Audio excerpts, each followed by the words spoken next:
Vous vous souvenez d'elle, la Junkster, excentrique, avec son grand sourire et une imagination encore plus grande. Dans Storage Wars, Mary Padian pouvait entrer dans un garde-meuble poussiéreux et en extraire un trésor là où tout le monde ne voyait que des déchets. Elle était l'étincelle lumineuse dans un univers de marchands endurcis, celle qui faisait croire au public que les vieilleries pouvaient vraiment se transformer en or. Et puis, aussi soudainement qu'elle était apparue, elle a disparu. Pas d'épisode d'adieu, pas d'annonce dramatique, juste une absence silencieuse qui a laissé les fans avec la même question pendant des années. Qu'est-il réellement arrivé à Mary Padian? Était-ce l'épuisement, une controverse ou quelque chose de bien plus personnel? Aujourd'hui, nous révélons la vérité derrière sa disparition. Où se trouve Mary Padian en 2025? Mary Padian n'a plus participé à Storage Wars depuis une apparition éclair dans un épisode de la saison 13 en 2021. Pourtant, son nom revient sans cesse chaque fois que les fans se demandent ce qu'est devenu leur Junkster préféré. En 2025, elle est solidement installée dans son Texas natal, où elle continue de gérer son entreprise éclectique, Mary's Finds. Autrefois une petite boutique atypique dans le Design District de Dallas, son commerce vit désormais entièrement en ligne, un changement imposé par la pandémie, mais que Mary a adopté comme un moyen de toucher des fans bien au-delà de sa communauté locale. Sur son site et ses réseaux sociaux, elle décrit ses produits comme un mélange éclectique d'articles faits main, vintage et uniques que j'ai, dénichés en chassant les trésors à travers le Texas. Les visiteurs peuvent y trouver aussi bien de la verrerie rétro que des peluches fantaisistes qu'elle coud elle-même, à partir de tissus récupérés, chaque pièce portant cette touche ludique et ingénieuse qui l'avait distinguée à la télévision. Mais la vie de Mary, après la télé, ne se limite pas aux antiquités et objets de collection. Elle s'est taillée une seconde carrière en tant qu'influenceuse, avec plus de 360 000 abonnés sur Instagram et une audience TikTok en plein essor. Son contenu ressemble à une extension de sa personnalité, drôle, un peu chaotique, mais toujours instructif. Elle publie des tutoriels qui apprennent à son public à voir le monde à travers ses yeux, où rien n'est jamais vraiment inutile. Dans une vidéo devenue virale en 2024, elle expliquait pourquoi faire ses achats la veille de la vente permet souvent de dénicher les meilleures trouvailles. C'est le moment où le personnel sort ses plus beaux articles. Même si elle s'est éloignée des caméras, Mary n'a jamais abandonné la passion qui l'a rendue célèbre.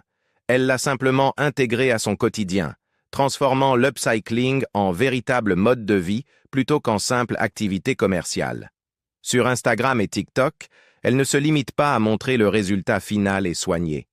Elle emmène ses fans dans le processus de transformation. Une chaise cassée devient une bibliothèque rustique, une veste trouvée dans une friperie lui inspire une leçon sur l'importance des doublures dans la qualité d'un vêtement. Ce qui retient les fans, c'est que Mary n'a rien perdu du charme qui l'avait rendue incontournable dans Storage Wars. Ses vidéos tournées à la main capturent des éclats d'humour, des instants de surprise et la joie brute qu'elle éprouve à transformer un objet oublié en quelque chose qui mérite d'être conservé. Sans le montage ni les contraintes de la télé-réalité, sa créativité paraît plus libre, plus personnelle. Pour ceux qui l'avaient vue enchérir sur des garde-meubles, l'excitation vient désormais de ses trouvailles lors d'un vide-grenier, d'un marché aux puces ou même d'un tas d'objets laissés au bord de la route. Mais le parcours de Mary après la télévision ne se résume pas à faire vivre sa marque ou divertir ses fans. Il reflète aussi les valeurs qui guident sa vie. Cela transparaît notamment dans son partenariat avec Ubuntu Life, une association à but non lucratif au Kenya qui offre un emploi durable aux femmes Maasai et gère une clinique pour les enfants atteints de troubles neurologiques. Mary a expliqué combien il lui tenait à cœur que son succès aille au-delà de l'enrichissement personnel. Avec Ubuntu, elle a participé à la conception de produits comme les bracelets colorés Joy Bracelets, qu'elle vend via sa plateforme en reversant les bénéfices directement à l'organisation. D'une certaine manière, sa philanthropie reflète sa vision de l'upcycling.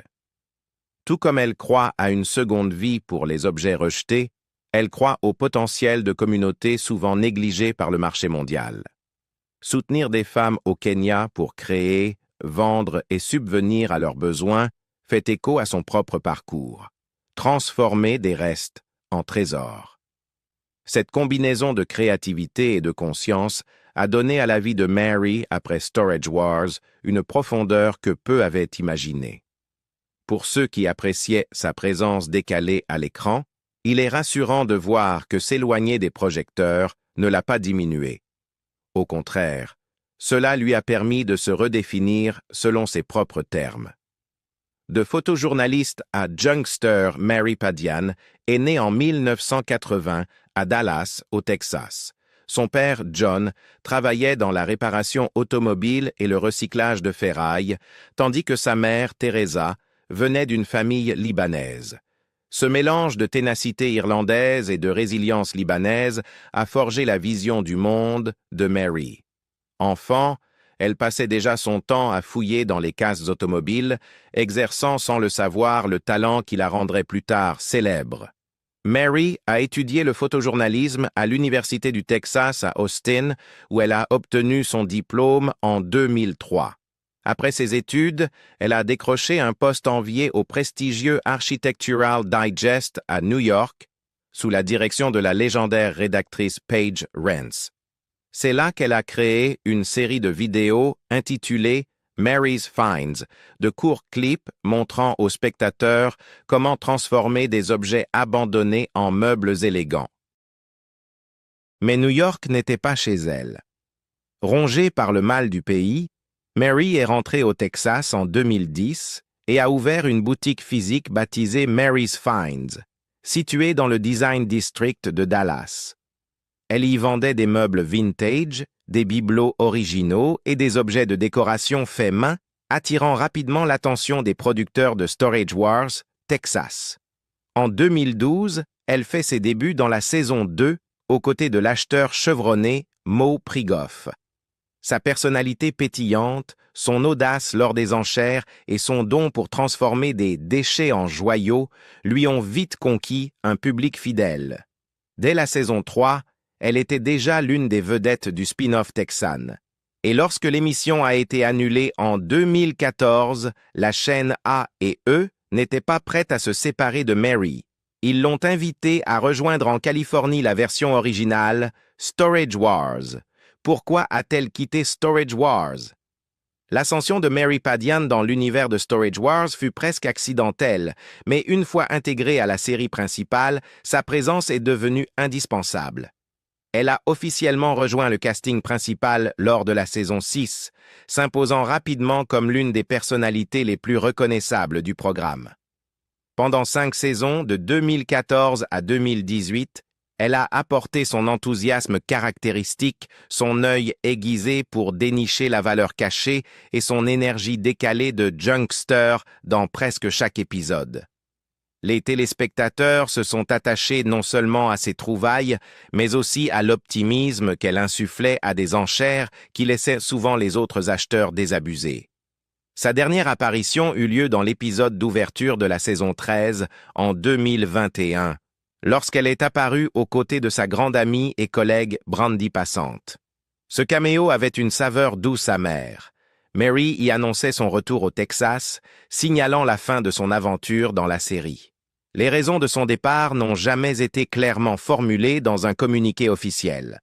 Contrairement à d'autres vedettes de télé-réalité qui quittent la scène dans un tourbillon de communiqués, de procès ou de scandales publics, Mary a choisi une sortie discrète, laissant libre cours aux spéculations. Peu à peu, s'est dessinée l'image d'une femme qui avait aimé l'expérience, mais qui n'avait jamais prévu de faire de la télévision sa vie à long terme. Un facteur majeur fut la famille. Mary a toujours affirmé son profond enracinement au Texas, où elle avait grandi entourée de son frère Luc et d'une famille élargie comprenant plus de 40 cousins. Pendant des années, elle a tenté de concilier les tournages en Californie avec ses retours au pays, mais les exigences de l'émission rendaient cet équilibre quasi impossible. Elle a reconnu sur Instagram que « la famille, c'est tout », des mots qui laissaient entendre que la distance l'avait plus épuisée que ses fans ne l'imaginaient. Les longues journées de tournage, combinées aux voyages et aux obligations médiatiques, l'éloignaient des siens, ceux qui la rattachaient à l'essentiel. En parallèle, Mary portait aussi le poids de son entreprise, Mary's Finds. Ce qui avait commencé comme un projet de passion à Dallas s'était transformé en véritable activité professionnelle nécessitant toute son attention. Gérer une boutique, même après son passage en ligne, réclamait des heures de sélection, de restauration et de relations avec la clientèle. Elle a un jour avoué « Tenir une boutique à plein temps toute seule, je suis célibataire et sans enfant, c'était difficile. Une difficulté encore accrue lorsque le calendrier des tournages la tenait éloignée pendant des semaines. » Il y avait aussi sa relation compliquée avec la célébrité. Contrairement à certains de ses collègues, Mary n'a jamais cherché à devenir une figure publique. Elle avait été repérée presque par hasard lorsque les producteurs avaient découvert sa boutique. Dans une interview donnée en 2011 au Day Magazine, elle disait sans détour « Être connue n'était pas mon objectif, les producteurs m'ont trouvé. C'est arrivé comme ça. Si elle appréciait ses fans, l'exposition constante, les critiques en ligne, et même les messages inquiétants qu'elle a plus tard évoqués sur les réseaux sociaux ont fini par peser. Ce qui, au départ, ressemblait à une aventure amusante, s'était transformé en perte d'intimité. À cela s'ajoutaient les zones d'ombre entourant l'émission elle-même, des controverses comme on en retrouve dans toute télé-réalité de longue durée, mais qui semblaient particulièrement marquées dans le cas de Storage Wars. Le scandale le plus retentissant éclata en 2012, lorsque l'acheteur vétéran Dave Hester intenta un procès retentissant contre A&E. Dans sa plainte, il accusait les producteurs de placer régulièrement des objets de valeur dans les box afin d'accentuer le suspense et de garantir un moment fort dans chaque épisode. Selon lui, ces trouvailles mises en scène trompaient autant le public que les participants, sapant l'authenticité supposée de l'émission. Bien que l'affaire ait finalement été réglée à l'amiable, les allégations ont jeté une ombre persistante, alimentant des années de doute parmi les spectateurs sur la part de réel et de manipulation dans le programme. Mary n'a jamais été liée à ce procès ni accusée d'avoir participé à des trouvailles truquées, mais les rumeurs planaient malgré tout. Ses admirateurs, qui la respectaient pour son œil sincère et son approche originale de la récup, se demandaient comment elle vivait le fait de participer à une émission ternie par la controverse. Dans les coulisses, certains murmuraient que Mary supportait mal la façon dont le montage orientait parfois son rôle, créant artificiellement des rivalités ou exagérant ses réactions pour le spectacle. Pris ensemble, tous ces éléments dessinent les contours de son départ. Ce ne fut pas une rupture soudaine, mais une accumulation de responsabilités et de désirs. Le besoin de se rapprocher de sa famille, la charge écrasante de son commerce, son malaise face à la célébrité et, surtout, l'importance de préserver son indépendance, bien plus que de continuer une émission à laquelle elle n'avait jamais vraiment prévu de participer. Dans une interview accordée en 2016, elle résumait ainsi « Je suis à un moment de ma vie où j'apprécie la liberté. Alors, quand l'opportunité de partir en Californie pour Storage Wars s'est présentée, je l'ai saisie. Mais rentrer à la maison, c'était la bonne décision. Un voyage inattendu en amour. Mary Padian a toujours pris soin de protéger sa vie privée et rien ne l'illustre mieux que le sujet de ses relations amoureuses.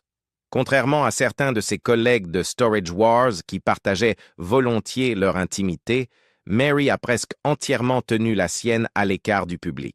En 2025, elle n'a jamais été mariée et n'a pas d'enfant, un fait qui surprend de nombreux fans, persuadés qu'une personne dotée d'autant de charme et de chaleur devait forcément avoir posé ses valises. La seule fois où elle a rendu une relation publique remonte à 2016, lors de la saison 9 de Storage Wars. Cette année-là, elle présenta aux téléspectateurs un petit ami prénommé Dylan, parlant avec une rare excitation de l'amour retrouvé dans son état natal. Avec un sourire, elle déclara « J'ai cherché l'amour depuis que j'ai déménagé en Californie. Qui aurait cru qu'il fallait que je retourne au Texas pour trouver l'homme parfait ?» Pendant un moment, il sembla que la vie personnelle de Mary allait prendre une tournure plus classique. Mais dès le milieu de l'été, ses publications sur les réseaux sociaux laissèrent entendre le contraire. En juillet, elle laissa subtilement entendre qu'elle était de nouveau célibataire, et Dylan disparut de son récit public aussi vite qu'il y était apparu. Les spéculations sur sa vie sentimentale ne s'arrêtèrent pas là. À différents moments, certains fans tentèrent de l'associer à son collègue Brandon Sheets, bien que tous deux aient fermement nié tout lien autre qu'amical. Ce qui semblait en revanche bien réel, c'était son attachement durable à Brandy Passante. Mary et Brandy nouèrent une profonde amitié pendant le tournage, une complicité qui perdure bien au-delà de l'émission, les deux femmes partageant parfois des photos souvenirs accompagnées de légendes pleines d'humour. Mais la célébrité apporta aussi son lot de désagréments. Sur TikTok, Mary a révélé les messages étranges et parfois inquiétants qu'elle recevait. L'un exigeait qu'elle lui envoie du McDonald's, un autre lui proposait sans détour d'avoir des enfants avec lui. Mary en rit, mais ces anecdotes rappelaient aussi le côté sombre et intrusif de la notoriété télévisuelle. Dans des entretiens francs, elle a reconnu qu'elle s'était un temps imaginé une vie bien différente. « Je pensais être une femme au foyer avec 3 enfants à 40 ans. Au lieu de cela, plaisanta-t-elle, elle s'est retrouvée célibataire en Californie avec une entreprise et une carrière à la télé. » Le mystère de ses finances. Les finances de Mary Padian ont toujours suscité la curiosité des fans, en grande partie parce que son mode de vie semble modeste comparé à celui de certains anciens collègues de Storage Wars. Selon les sources, sa fortune nette est estimée entre 600 000 $ et 3 millions de dollars, la vérité se situant probablement quelque part entre les deux. Le chiffre le plus bas, souvent cité par les sites spécialisés, reflète un revenu stable mais sans extravagance, tiré de ses années à la télévision et de sa boutique Mary's Finds. Les estimations plus élevées tiennent compte de l'expansion de sa marque à l'ère numérique, de ses partenariats sur les réseaux sociaux et de la possibilité qu'elle ait géré ses investissements avec plus de finesse qu'elle ne le laisse paraître. Pendant son passage dans Storage Wars, Mary est devenue membre régulière du casting, ce qui signifiait que ses cachets augmentaient au rythme des audiences. À son apogée, les stars de la série touchaient entre 15 000 $ et 25 000 $ par épisode. Mary se situait plutôt dans le bas de cette fourchette, autour de 15 000 $ par épisode, soit environ 50 000 $ par saison durant les années les plus intenses de sa participation.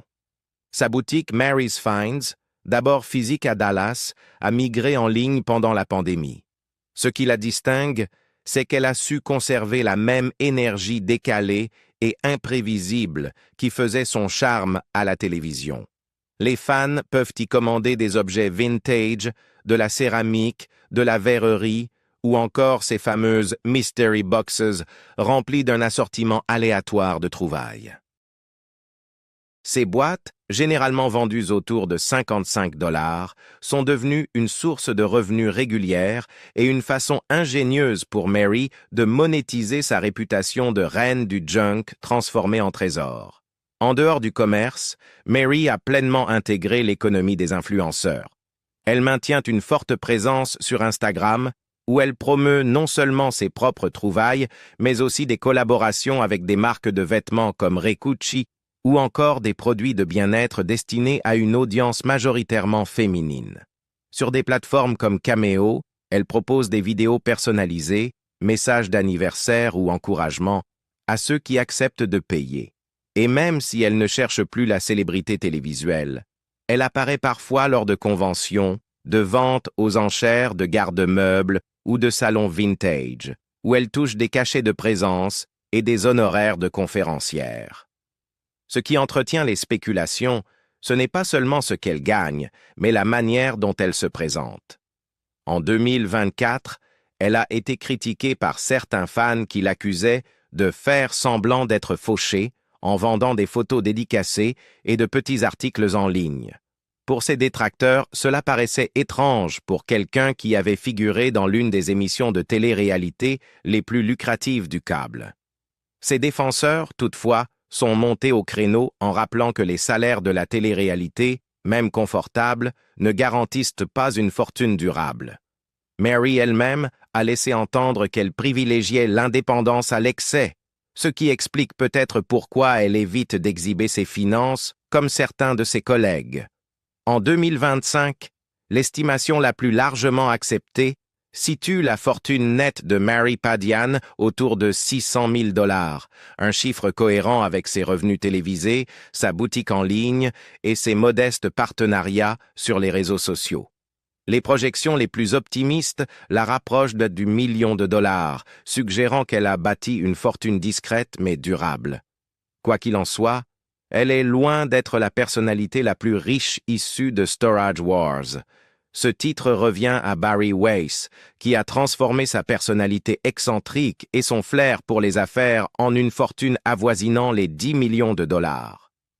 Pour Mary, toutefois, l'objectif n'a jamais semblé être d'amasser des millions.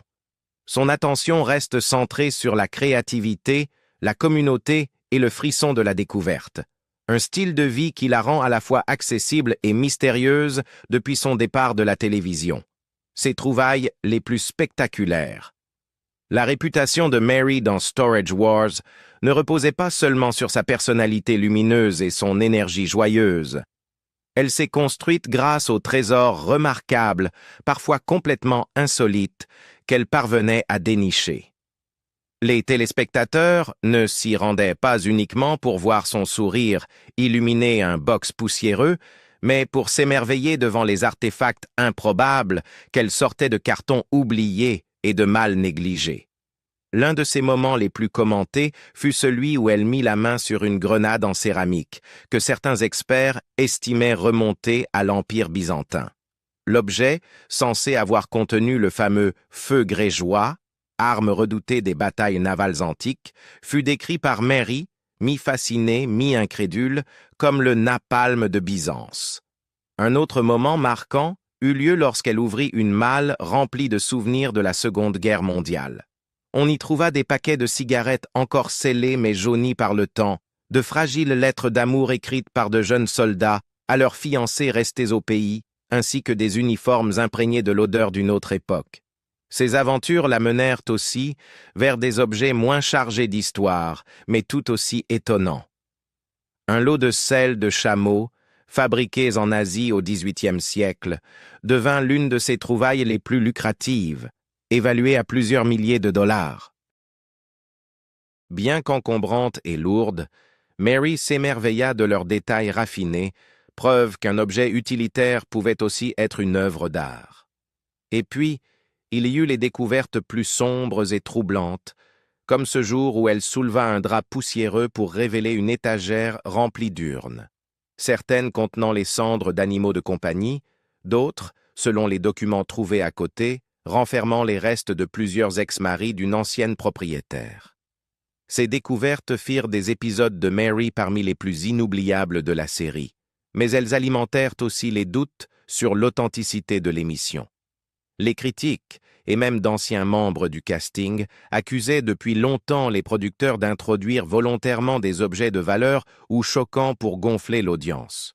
La grenade byzantine, en particulier, devint un véritable foyer de spéculation. Était-il vraiment possible qu'un tel trésor ait été abandonné dans un box poussiéreux aux États-Unis? Mary, de son côté, ne répondit jamais publiquement aux rumeurs. Ni confirmation, ni démenti. Un silence qui, en réalité, ne fit qu'ajouter au mystère. Le doute sur la nature réelle de ces trouvailles, simple hasard ou mise en scène soigneusement orchestrée, est devenu une part intégrante de sa légende, maintenant les débats bien longtemps après son départ de la série. Alors, qu'est-il réellement arrivé à Mary Padian? Elle n'a pas disparu dans un scandale, ni sombré dans l'oubli, elle a simplement choisi de vivre selon ses propres règles. Mais maintenant, c'est à vous de jouer. Pensez-vous que Mary reviendra un jour dans Storage Wars, ne serait-ce que pour un caméo, ou a-t-elle définitivement tourné la page? Et parmi toutes ces trouvailles incroyables, laquelle avez-vous préférée à l'écran? Dites-le-moi dans les commentaires ci-dessous. Et n'oubliez pas de liker, partager et vous abonner pour découvrir d'autres histoires sur la face cachée de vos stars préférées.